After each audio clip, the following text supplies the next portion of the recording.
जिनके विमल उपदेश में सबके उदय की बात है। समय भाव समता भाव जिनका जगत में विख्यात है। जिनने बताया जगत को प्रत्येक कण स्वाधीन है। करता न धरता कोई है, अणु अणु स्वयं में लीन है। आत्म बने परमात्मा हो शांति सारे देश में है। देश ना सर्वोदयी महावीर संदेश में। जिनका परम पावन चरित जल निधि समान अपार है। जिनके गुणों के कथन में गणधर न पावे पार है। बस बीते रागे विज्ञान जिनके कथन का सार है। उन्हें सर्वदर्शी सन्मति को वंदे नाशत बार। उन्हें सर्वदर्शी सन्मति को वंदे नाशत बार है। जय बोलिए श्री वर्तमान शासन नायक भगवान महावीर स्वामी की।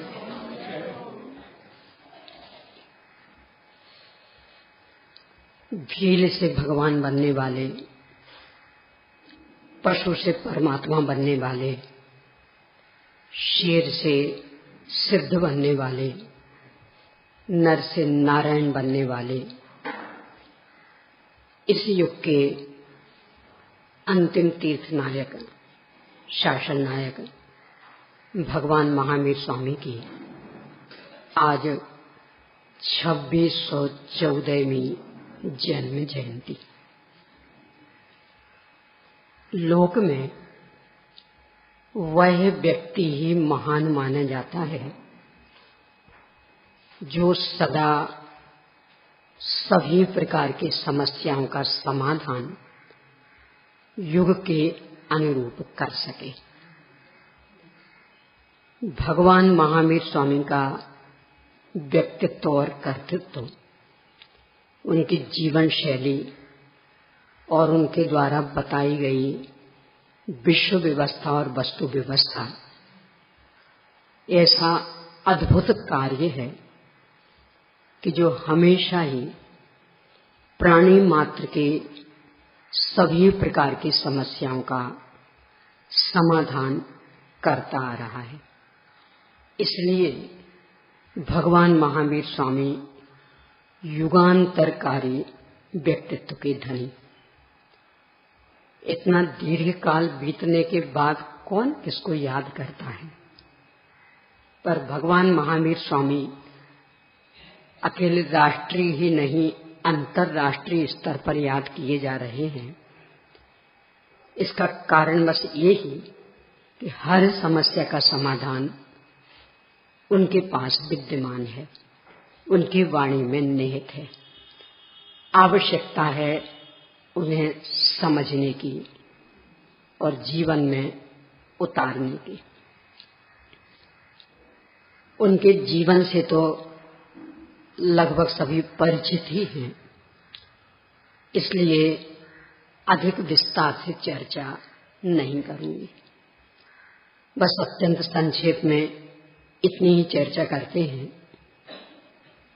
कि प्रत्येक जीव की ही अनादि स्थिति तो निगोद में ही रही है, तो इनकी भी थी, पर बाद में निकलते हुए पुरुरवा भेद और वहां से फिर कुछ सत्कर्मों की शुरुआत होती है। बाद में मारीची, होते होते त्रिपृष्ठ नारायण, फिर बाद में होते होते सिंह, और सिंह से जो जीवन बदला फिर उसमें कहीं खंड नहीं पड़ा। जीवन तो एक बार पहले भी त्रिपृष्ठ नारायण से 2 भाव पहले बदल चुका था, सम्यक तो हो गया था, संयम भी हुआ था, पर क्षायिक सम्यक तो नहीं हो पाया था, इसलिए फिर से फिसल गए। शेर की पर्याय में जो उन्नति का मार्ग प्रशस्त हुआ तो वह उत्तरोत्तर आगे आगे ही बढ़ता रहा, और फिर बाद में तो क्षायिक सम्यक प्रकट करके प्रिय मित्र राजा के रूप में कर्म के चक्रवर्ती भी हुए विदेह क्षेत्र के, और बाद में अपने अंतिम भाव में यहाँ भरत क्षेत्र के धर्म चक्रवर्ती, अंतिम शासन नायक भगवान महावीर स्वामी हुए। वर्तमान जीवन में बिल्कुल सीधा सपाट 30 वर्ष तक की उम्र तक घर में रहे, पर अत्यंत वैरागी रूप में रहे नहीं रहे एक जैसे। इसके बाद दीक्षा ले ली और जंगल में अपने परम मंगल की साधना में मौन होकर के डट रहे। 12 वर्ष इसमें बीत गए, फिर 42 वर्ष की उम्र में केवल ज्ञान प्रकट हो गया, तीर्थंकर प्रकृति का भी उदय आ गया और समोषण की रचना हुई। अनंत चतुष्टय संपन्न सकल परमात्मा हो गए। परंतु कुछ योग ऐसा बना कि तीर्थ नायक होने पर भी 66 दिन तक दिव्य ध्वनि नहीं खुली।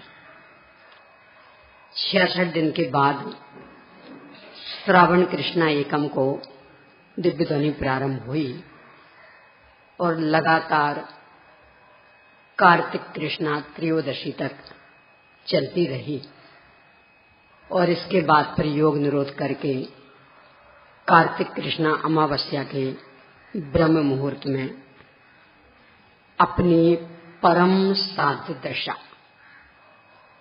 जिसके लिए इतने भवों से प्रयत्न चल रहा था, उसे प्राप्त कर लिया, निर्वाण दशा को पा लिया, अव्याबाद सुख शांति में जीवन हो गया। तो वर्तमान जीवन तो इतना सा।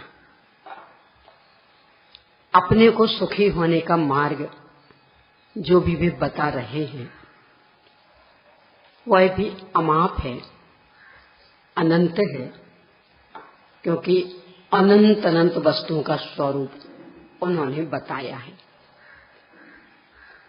पर इस संक्षिप्त समय में उन सब पर चर्चा करना तो संभव नहीं है, इसलिए उनके संपूर्ण प्रतिपाद्य को यहाँ मुख्य रूप से 4 वाक्यों में अपन संग्रहित कर रहे और उन पर संक्षेप में चर्चा करेंगे कि यदि किसी भी दृष्टि से, यानी चाहे लौकिक हो, चाहे सामाजिक हो, चाहे पारिवारिक हो, चाहे कौटुंबिक हो, चाहे राजनैतिक हो, आर्थिक हो, और चाहे आत्मिक हो, आत्म संबंधी हो, किसी भी दृष्टि से यदि सुख शांति में जीवन जीना चाहते हैं तो इन 4 बिंदुओं को हृदयंगम करना अत्यंत आवश्यक है। ऐसा भी कह सकते हैं कि संपूर्ण तीर्थंकरों का जो ये भव्य भवन चल रहा है वह इन 4 अत्यंत दृढ़तम स्तंभों पर खड़ा हुआ। एक बार पहले भी चर्चा आई थी कि नींव प्रारंभ के स्तंभ जितने मजबूत होंगे मंजिलें उतनी ही अधिक बढ़ सकती, और यदि नींव कमजोर हो, स्तंभ कमजोर हो, मतलब पिलर कमजोर हो, तो क्या होगा। भगवान महावीर स्वामी का भी ये भव्य भवन जो कि मोक्ष तक की ऊंचाइयों को छू रहा है, अत्यंत दृढ़तम 4 स्तंभों पर खड़ा है। कौन कौन से हैं 4 स्तंभ? आचार में अहिंसा, विचार में स्यादवाद, विचार में अनेकांत, आचार में अहिंसा, विचार में अनेकांत, वाणी में स्यादवाद और जीवन में अपरिग्रहवाद। आचार में अहिंसा, विचार में अनेकांत, वाणी में स्यादवाद और जीवन में अपरिग्रहवाद। यदि इन 4 बिंदुओं को अपन अपने जीवन में उतार लेते हैं तो किसी भी क्षेत्र में हो, कैसी भी परिस्थिति में हो, नियम से जीवन सुख शांति में बनता है और विश्वव्यापी संपूर्ण समस्याओं का समाधान इनमें विद्यमान। आज सारा विश्व पर्यावरण प्रदूषण की समस्या से ग्रसित है। अकेले भारत की नहीं है, सारे विश्व की, कि सब पर्यावरण बहुत प्रदूषित हो रहा है और सभी प्रकार से, यानी भूमि भी, वायु भी, ध्वनि भी, सब तरह से। इसका एकमात्र समाधान यदि कोई है तो वो है आचार में अहिंसा। कि यदि अपने आचरण में अहिंसा का अवलंबन लेते हैं, प्राणी मात्र के प्रति दया का परिणाम रहता है, चूंकि वह प्रकृति की रचना है, इसका मतलब प्रकृति को उसकी आवश्यकता है। मात्र हम अपने निहित स्वार्थों की ओर से नहीं देखें कि इन पशुओं की क्या आवश्यकता, इन कीड़े मकोड़ों की क्या आवश्यकता, तो मारो। वो एक प्रकृति की संरचना है, प्रकृति को उसकी आवश्यकता है। इन जंगलों की क्या आवश्यकता, तो काटो, हमारे महल खड़े होना चाहिए। यदि इन प्राणियों की हिंसा आदि में प्रवृत्ति रही तो कितना ही प्रयास कोई क्यों नहीं कर ले, कभी भी पर्यावरण प्रदूषण की समस्या हल नहीं हो सकती।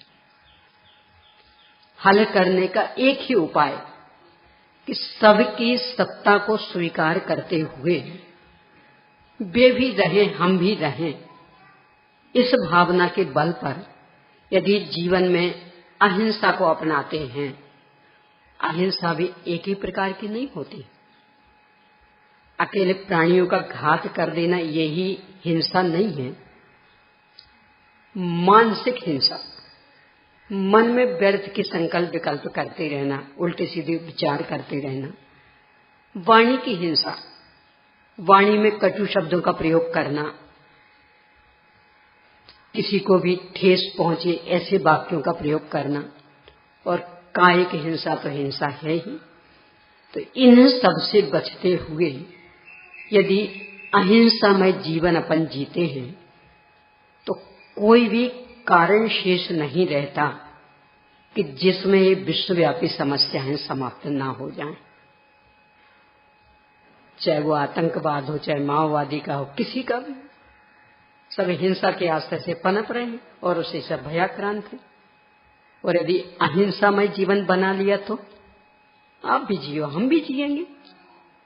कोई किसी को क्यों मारे पीटे, कोई किसी को परेशान क्यों करे, जलते भुनते शब्द भी क्यों सुनाए, तो कौन किसकी शांति छीन पाएगा। विस्तार इसका बहुत है, अभी तो अत्यंत संक्षेप में।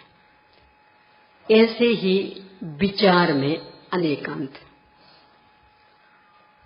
प्रत्येक ही वस्तु अनंत धर्मात्मक है, इसलिए किसी एक का दुराग्रह रखने की आवश्यकता नहीं है।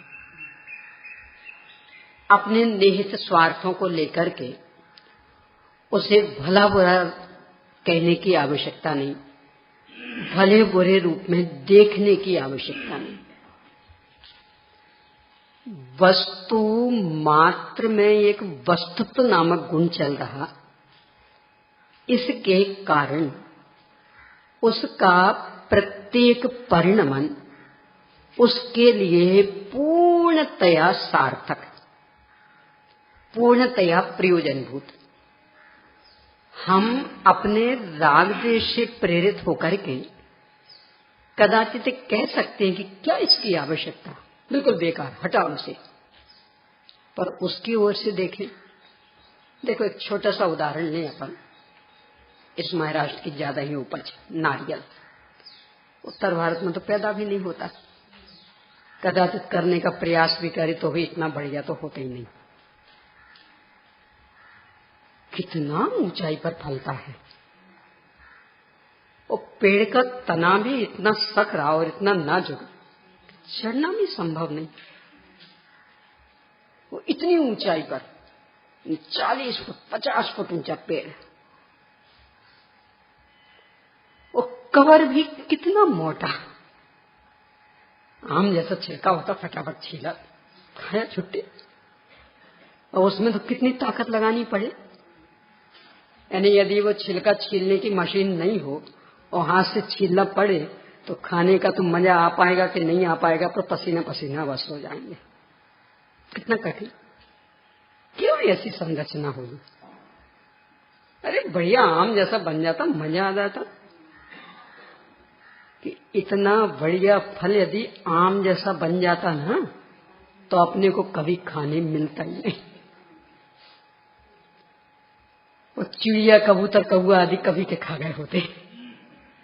तो वो तो इतना मजबूत आवरण, उसका परिणाम कि इतने लंबे काल तक, यानी फूल से लेकर के फल आने तक के बीच में करीब करीब 5 महीने का समय बीतता।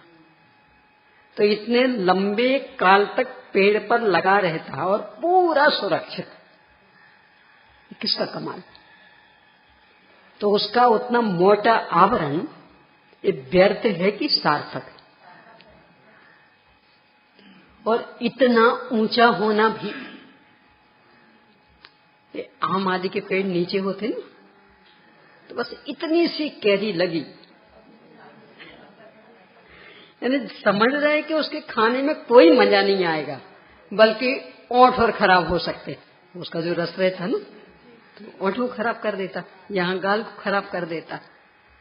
जानते समझते होने पर भी बस वो लगी और दिखी कि तोड़ी, क्या मजा लूट पाते। अब वो फल तो बेकार हो गया। नारियल जैसा फल यदि इतने नीचे होता तो बोले अपन बचने देते उसे,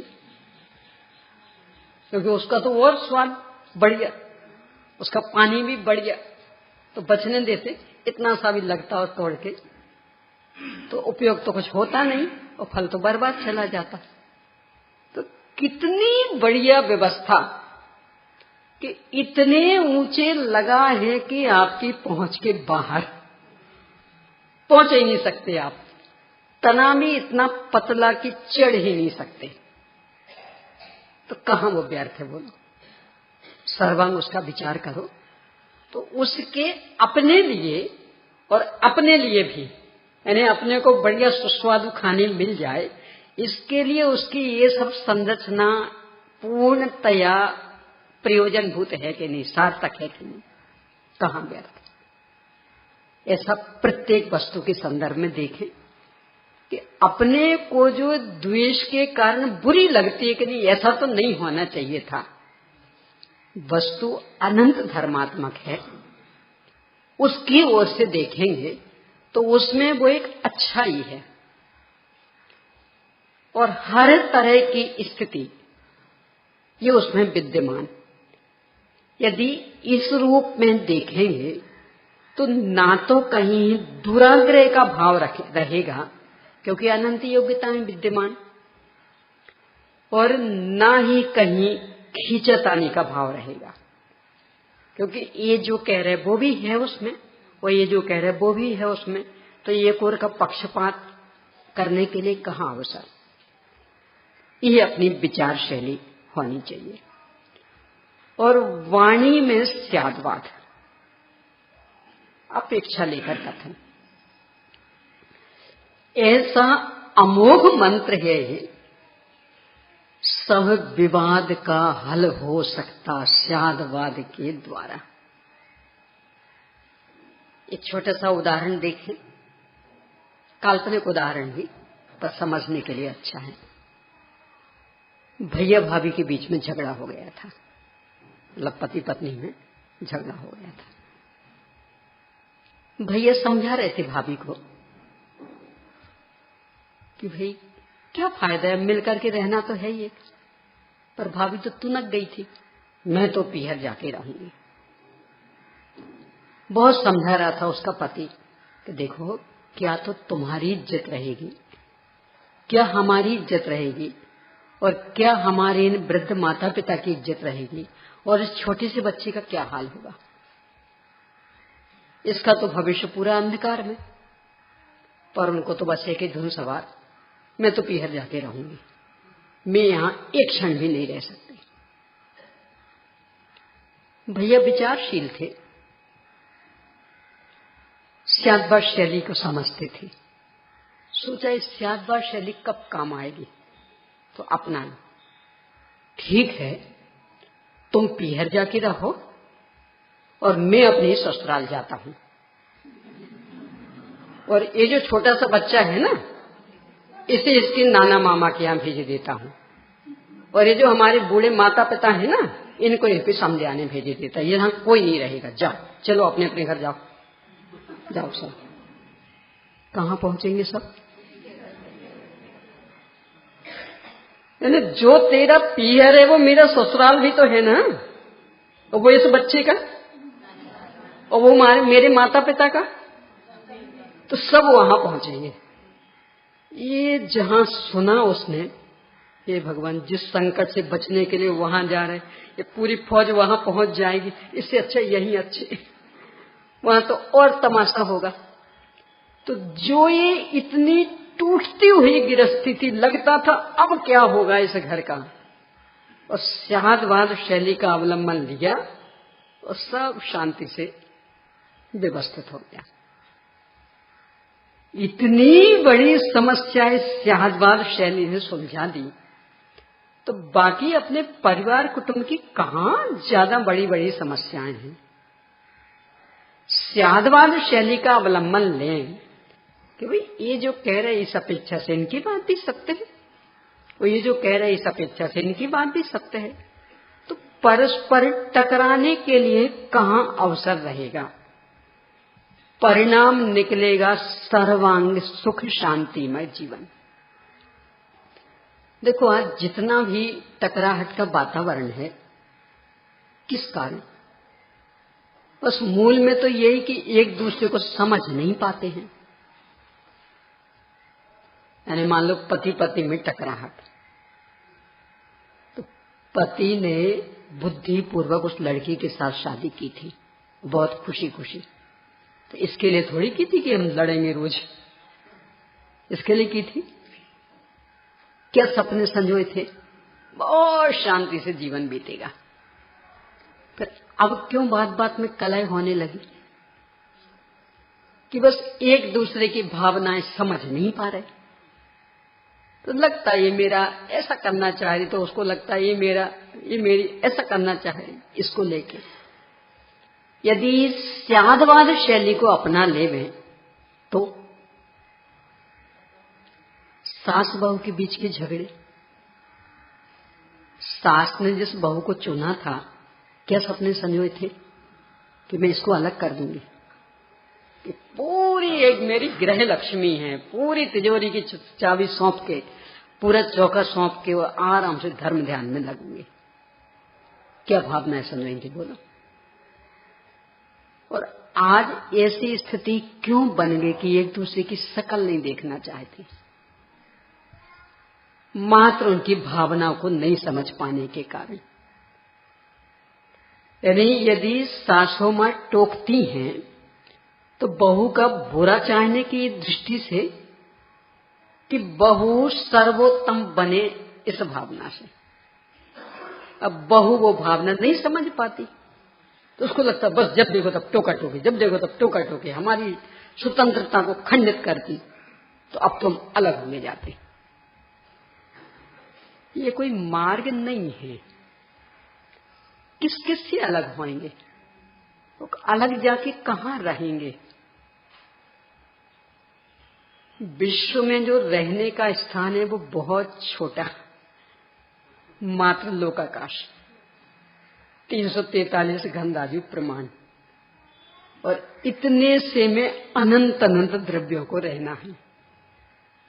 तो एक दूसरे के साथ मिलजुल करके समन्वयात्मक भावना से एक दूसरे की सत्ता को चुनौती न देते हुए यदि रहेंगे तो ही सुख शांति से रह पाएंगे।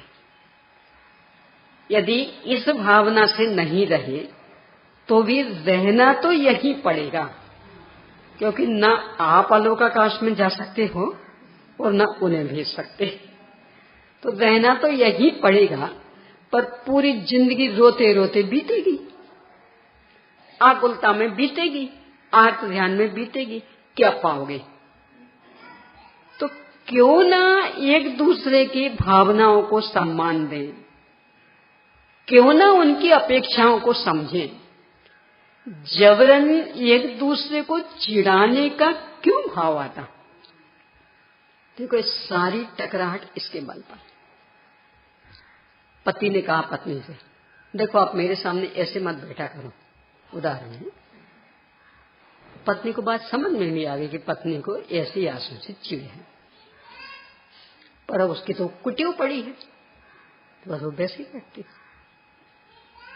अब एक बार पत्नी ने प्रेम से समझा दिया, देखो ऐसे ही आसन में बैठना उचित नहीं है, तो मत बैठा करो, मुझे बिल्कुल पसंद नहीं आती। द्वारा बैठी वो, तो उसने थोड़ा जोर से कहा, बात समझ में नहीं आती क्या तुम्हें? दोबारा बैठी, तो वो भी तो आखिर कषायों का पिंड है ना, कब तक सहन करेगा। और फिर बात कहां तक बढ़ जाती, ठीक है तुम्हारा तुम देखो, हमारा हम देखते, जाओ। बात कितनी सी थी,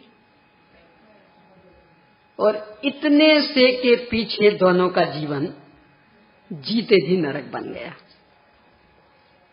यदि थोड़ा सा भी स्यादवाद शैली का प्रयोग कर लिया होता कि जिस बात से सामने वाले को चिढ़ है और वो हमारे हित में भी है, यानी कोई बुरा तो कह नहीं रहा, तो क्यों नहीं हम अपनी आदत सुधार लेवें, तो ये समस्याएं बनती। ऐसा हर तरह से सोचना, यानी सारे झगड़े बस इतनी सी बात को लेके हो रहे। सामने वाला जो कहता है उसमें अपना ही हित छिपा रहता, पर स्वार्थ के वशीभूत होकर वो हित तो दिखता नहीं, वो लगता बस जब देखो तब टोकते, हमारे इन्हें कुछ भी पसंद नहीं आता, तो जाओ आप अपनी जगह, हम अपनी जगह। क्या होने वाला इससे? कहां जाओगे आखिर? रहना तो यही पड़ेगा, अंतर बस इतना पड़ेगा, इनसे हट गए तो इनसे जुड़ जाओगे, इनसे हट जाओगे तो इनसे जुड़ जाओगे, बिना जुड़े तो रह नहीं सकोगे। मनुष्य तो सामाजिक प्राणी है, समाज के बिना रहेगा कैसे?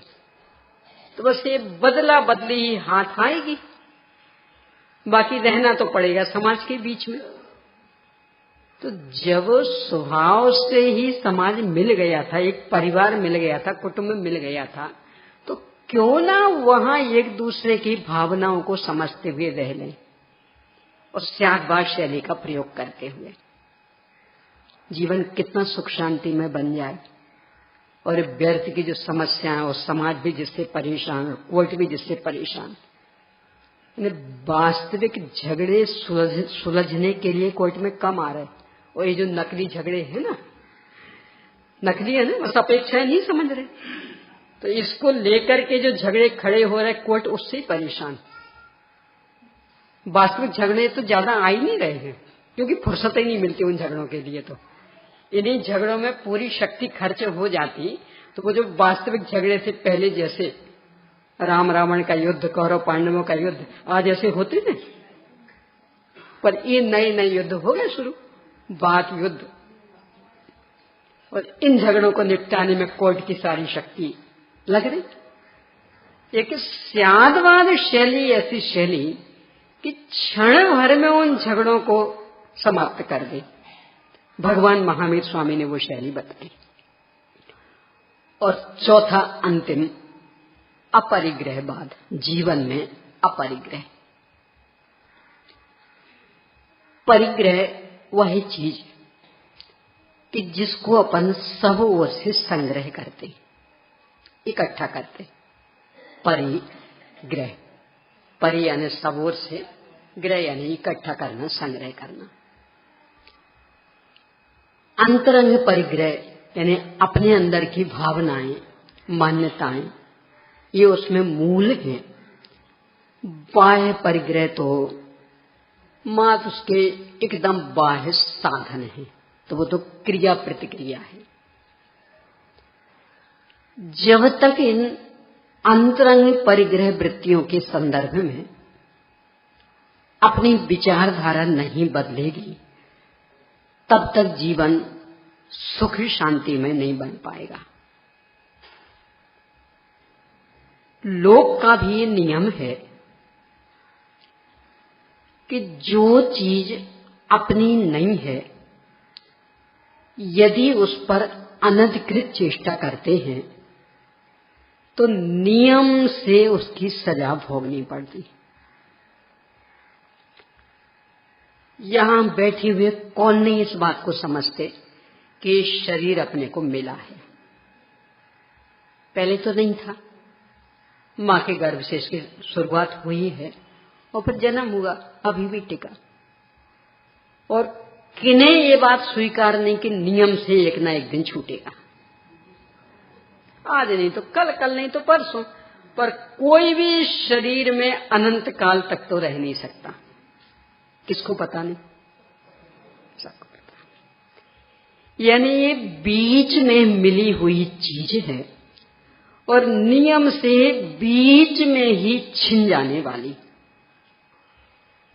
कदाचित और किन्हीं परिस्थितियों के संदर्भ में ये हम कह सकते हैं कि पता नहीं वो स्थिति बनेगी कि नहीं बनेगी। यदि छोटा सा बच्चा हो, वो कह सकता है कि पता नहीं हम किशोर होंगे कि नहीं होंगे। कोई किशोर हो, वो एक कह सकता पता नहीं हम जवान होंगे कि नहीं होंगे। कोई जवान हो तो वो एक कह सकता कि पता नहीं हम प्रौढ़ होंगे कि नहीं होंगे। कोई प्रौढ़ हो तो वो भी ये कह सकता कि पता नहीं हम वृद्धावस्था देख भी पाएंगे कि नहीं। इसमें कदाचित शंका हो सकती, पर हमारा मरण होगा कि नहीं इसमें किसी को शंका है? यानी शरीर पाया है तो नियम से ये छूटेगा, छूटेगा, छूटेगा, हर कीमत पर छूटेगा।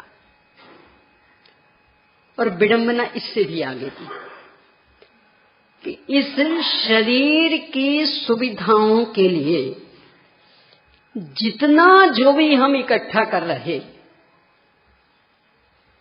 ना तो इस शरीर के साथ कुछ जाने वाला है और ना अपने साथ कुछ जाने वाला।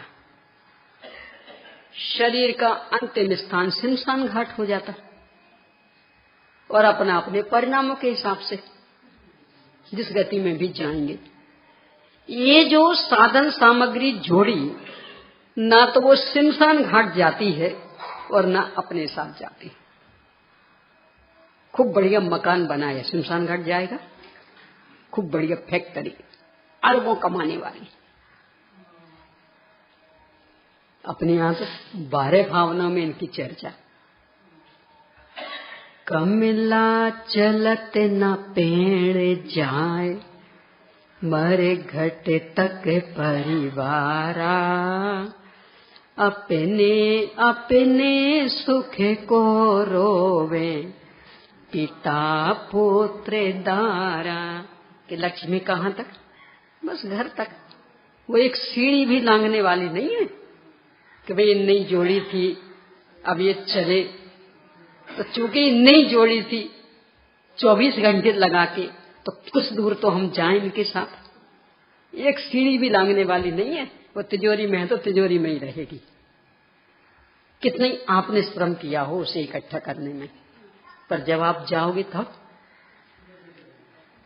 कम से कम तिजोरी की दरवाजे खोल के देख तो लेगी ना, अंतिम दर्शन तो कर लेगी ना। इतना भी करने वाली नहीं। और परिवारजन मर घट तक, इसके बाद कोई नहीं। ये अपने को निरंतर ख्याल में रहे तो ये जो सबसे बड़ा परिग्रह कि शरीर को अपना मानना, शरीर पर पूरा अपना अधिकार जमाना, शास्त्रीय भाषा में जैसे कहते हैं मिथ्यात्व, संपूर्ण परिग्रहों की जड़ है। ये जब तक नहीं छूटेगा बाकी छूटना संभव ही नहीं, असंभव। कदाचित बाहर के पाप के उदय में छूट भी जाएंगे तो फर्क क्या पड़ना, लालसा तो नहीं छूटेगी। यानी एक गरीब भिखारी हो, क्या है उसके पास?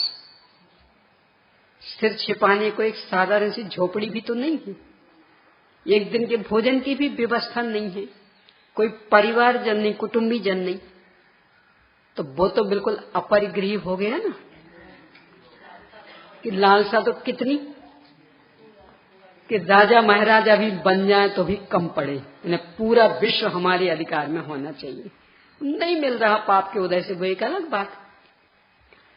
तो सबसे पहले तो ये परिग्रह पाप छूटे, यानी न्याय नीति का अवलंबन लें कि जो हमेशा से हमारे साथ नहीं है और हमेशा नहीं रहेगा, नियम से बीच में मिला है और नियम से बीच में ही चला जाएगा, उस पर अधिकार करने के लिए कहाँ अवसर।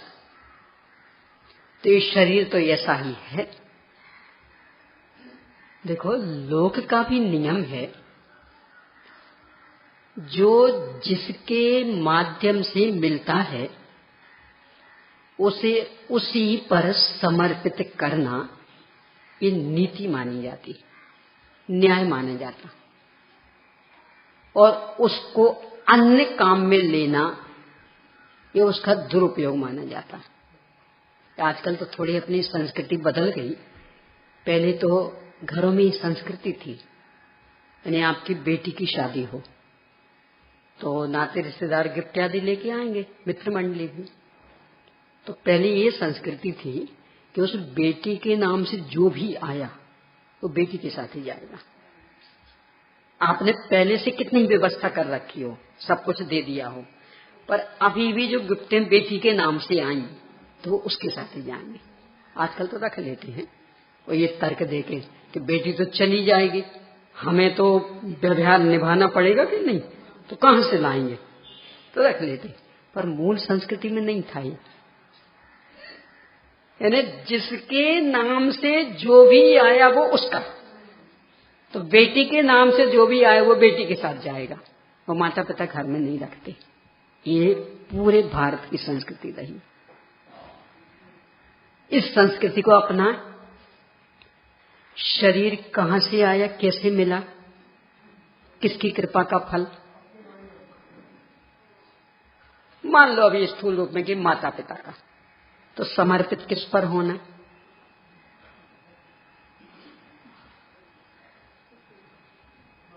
इतनी सी भी सोच हो जाए तो, और एक बढ़िया मिल गया स्वस्थ सात्विक, एक किसका फल कि कुछ पहले दान धर्म किया होगा, कोई अच्छे सत्कर्म किए होंगे, मनुष्य पर्याय मिल गई और मनुष्य में भी कुछ अच्छा जीवन।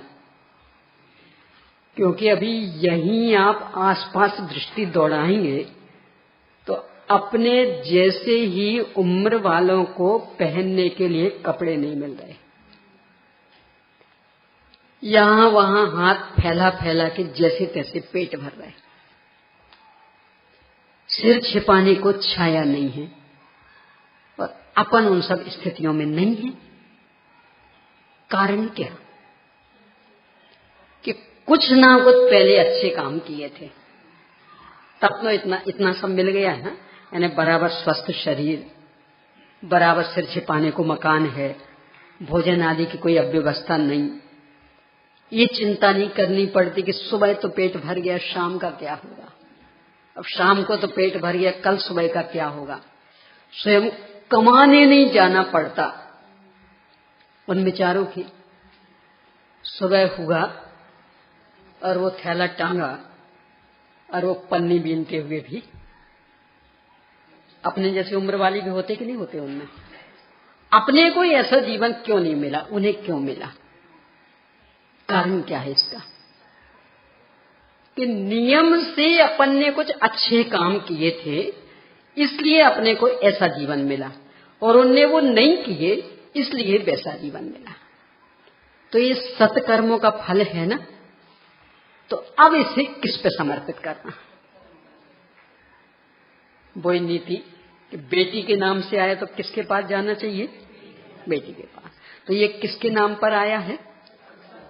कि पहले कुछ ना कुछ सत्कर्म किए थे, प्राणियों पर दया की होगी, भगवान की भक्ति आदि की होगी, पूजन पाठ किया होगा, कुछ यात्रा आदि, मतलब कुछ ना कुछ, तो कुछ ना कुछ सत्कर्म किया होगा, इसके फल में ही मिला है।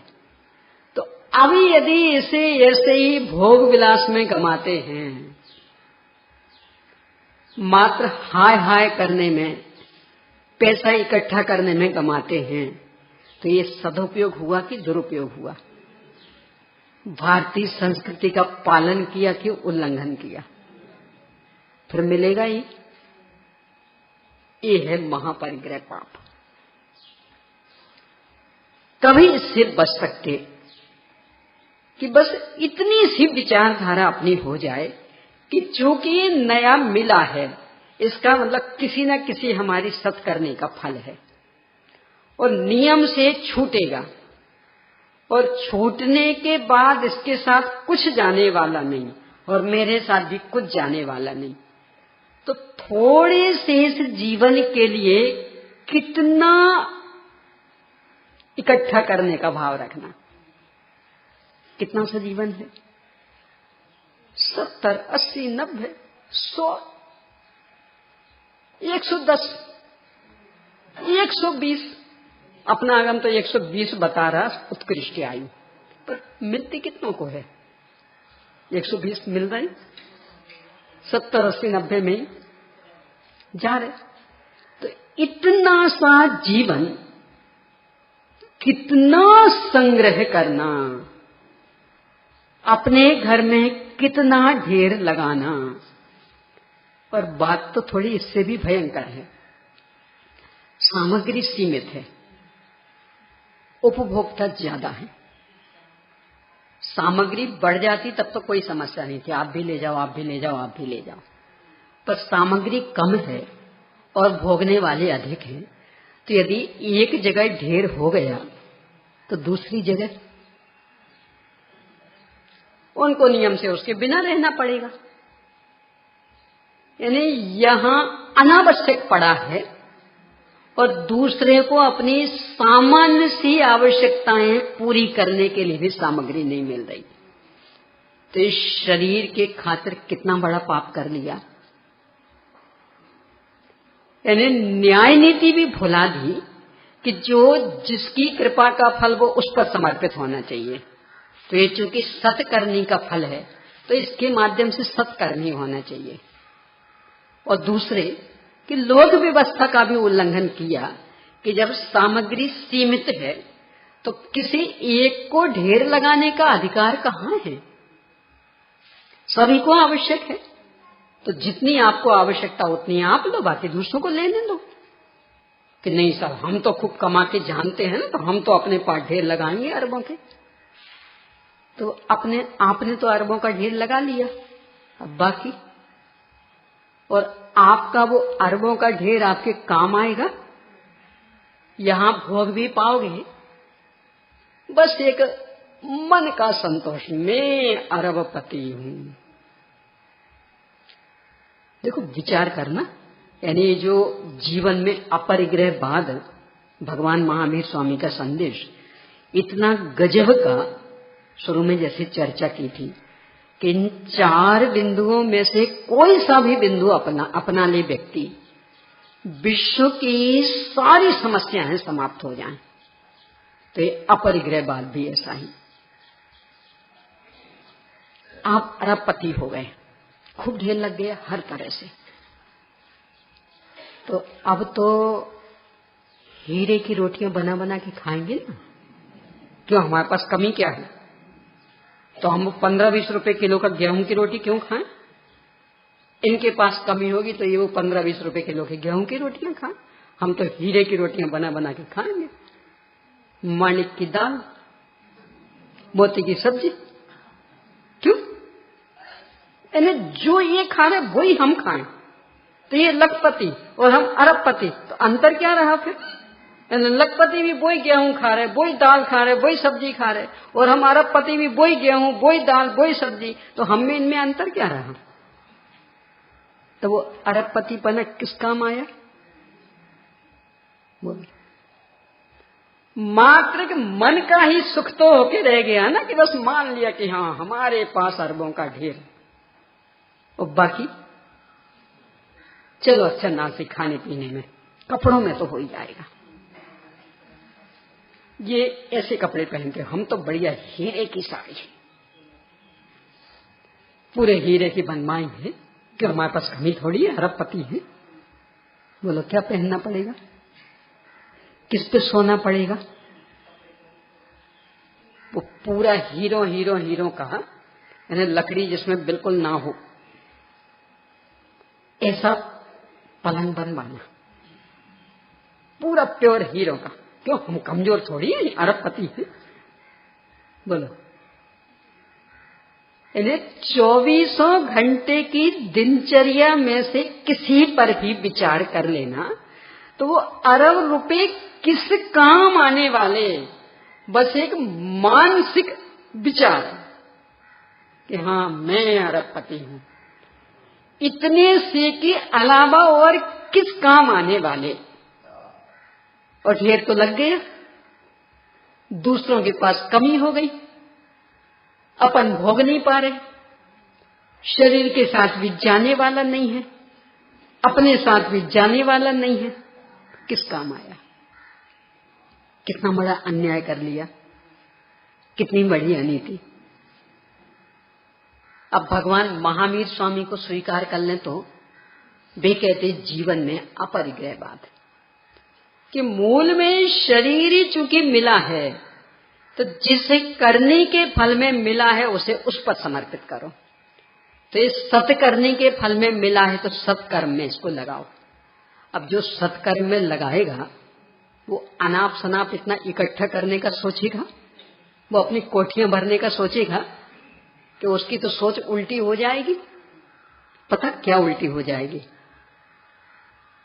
पानी बाड़े नाव में, घर में बाड़े दाम, दोनों हाथ उलीचिए, यही सयानों काम। आपके पास तो समुद्र है ना,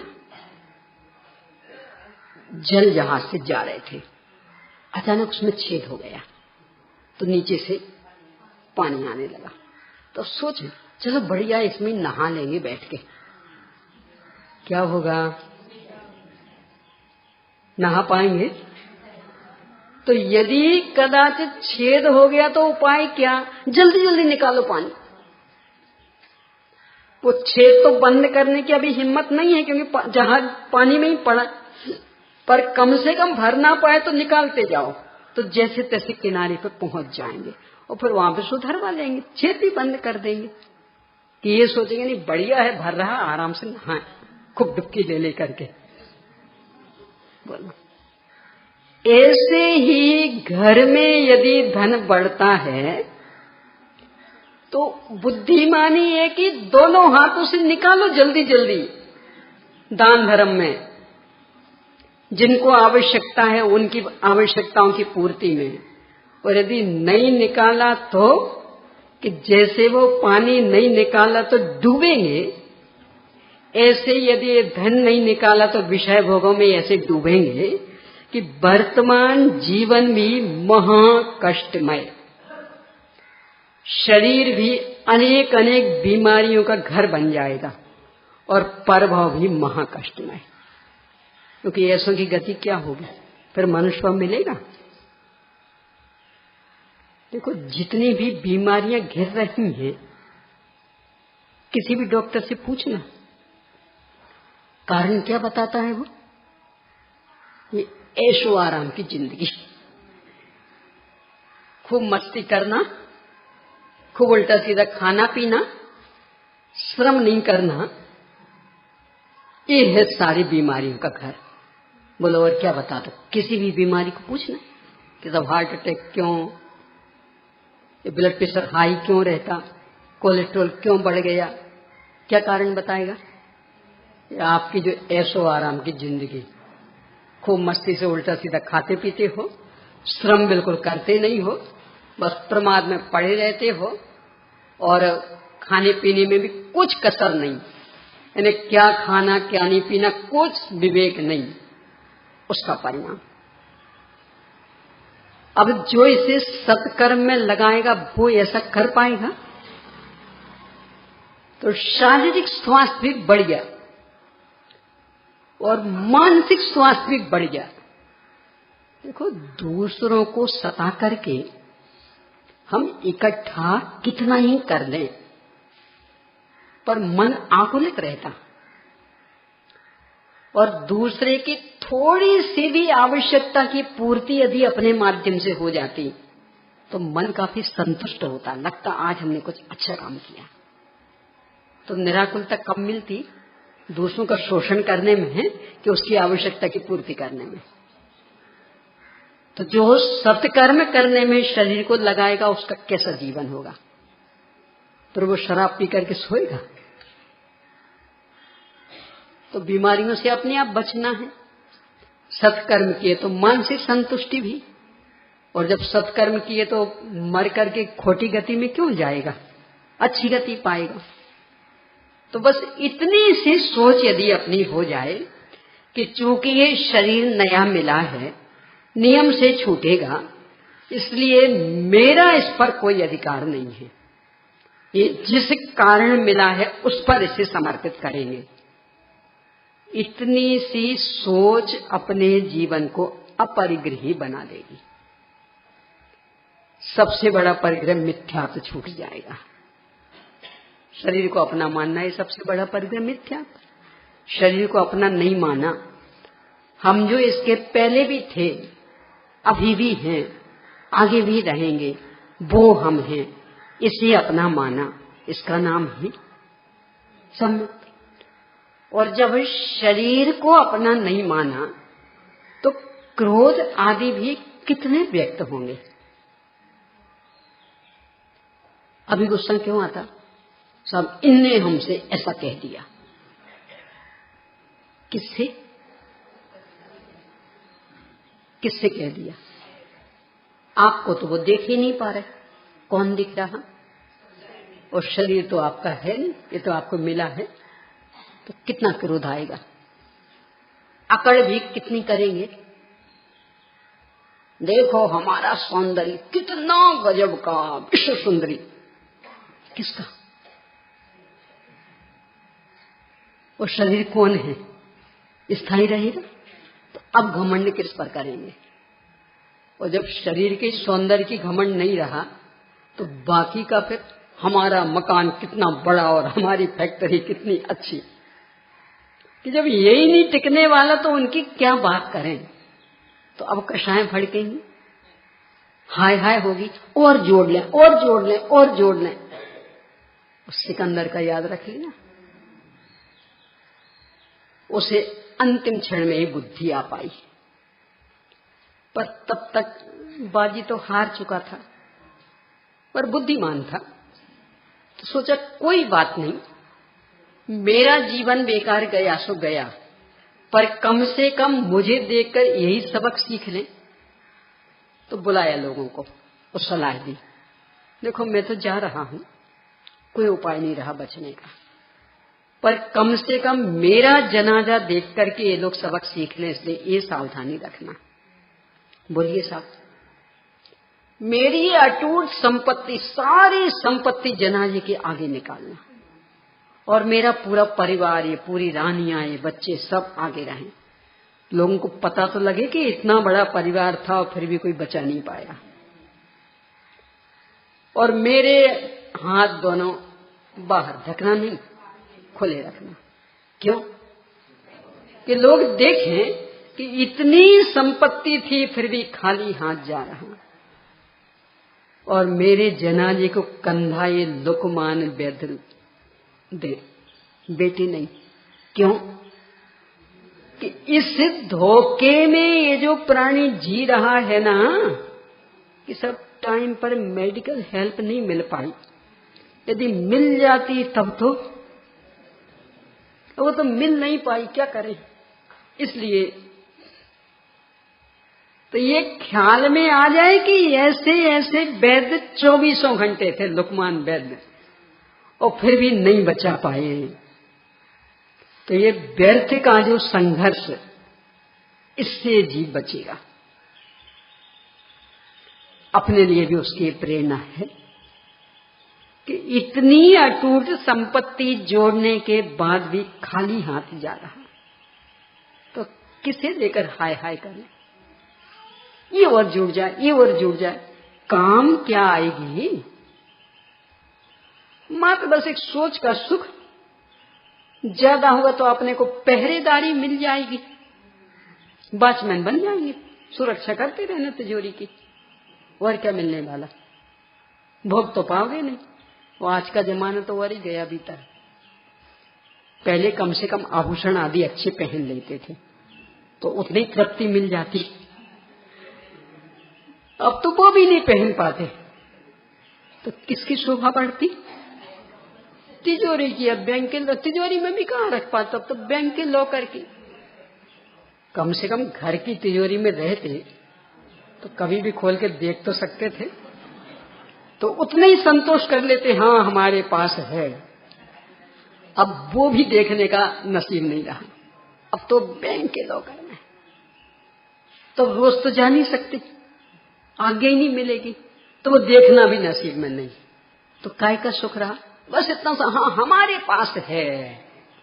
अब इतने से के पीछे इतने पापों में लग रहे, हमारे पास है। काम क्या रहा वो, मात्र अनंत बेचैनी के अलावा, अनंत चिंताओं से ग्रस्त अपने जीवन को बनाने के अलावा क्या पा रहे अपन। तो यदि इन सब से बचना है तो एक ही उपाय के जीवन में अपरिग्रहवाद रहे। लौकिक दृष्टि से भी सुखी रहना है तो संतोषी सदा सुखी, जो है पर्याप्त है। अरे अपने यहां तो किसी भी धर्म के साधकों को देखें, सबने एक ही सलाह दी। एक वो सूक्ति आती ना, मानो भगवान ने पूछा हो कितना चाहिए बोल, तो मेरी भक्ति करता है ना, कितना चाहिए।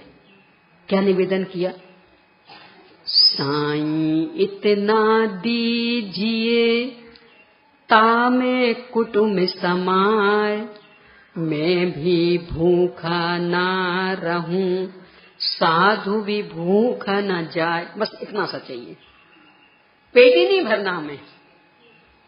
यदि आप देना चाहते तो बस इतना दे दो कि मेरा कुटुंब का पालन भी अच्छे से हो जाए, मैं भी भूखा नहीं रहूं, और मेरे दरवाजे पर कोई साधु सज्जन महात्मा आए तो वे भी भूखे नहीं रहे। बस इतना चाहिए, बाकी पेट ही हमें नहीं भरना, क्योंकि उससे तो हमारी आकुलता बढ़ेगी, हमारी चैन खतरे में पड़ जाएगी।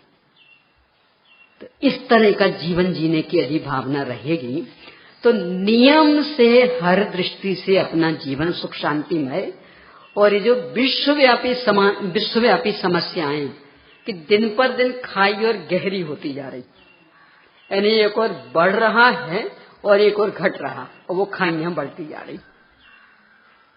परिणाम निकल रहा आतंकवाद आदि जैसा, क्योंकि आवश्यकता तो है। अब आप सीधा नहीं दोगे तो हम बंदूक की गोली की बल पर लेंगे।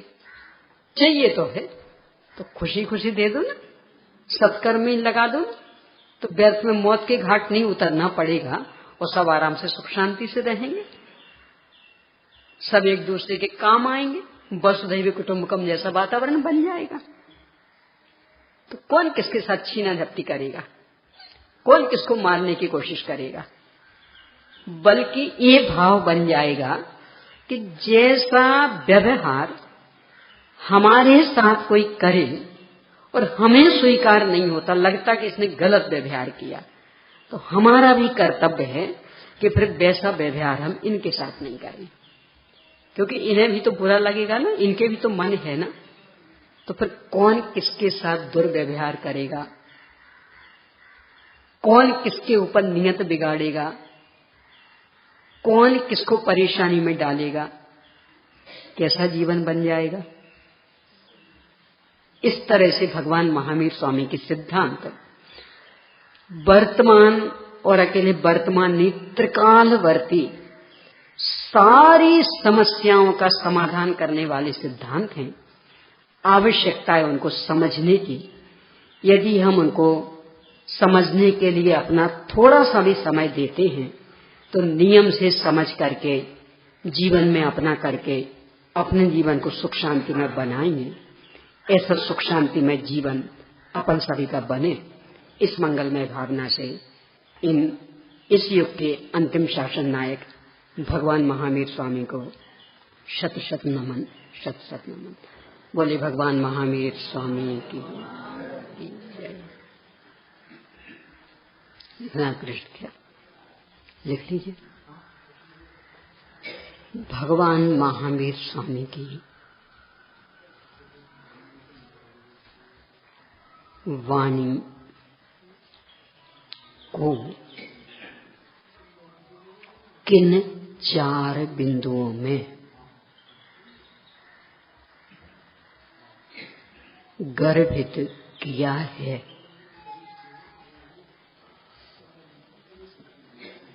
उन्हें बताते हुए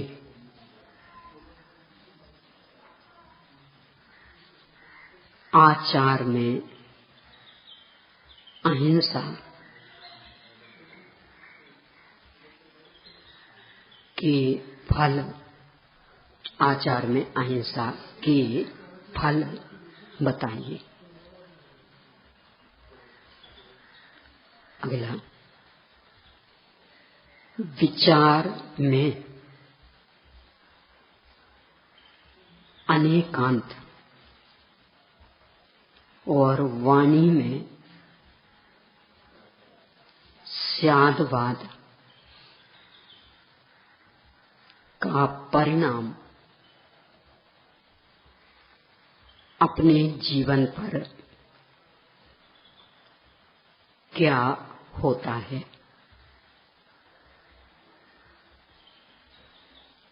अगला, जीवन में अपरिग्रह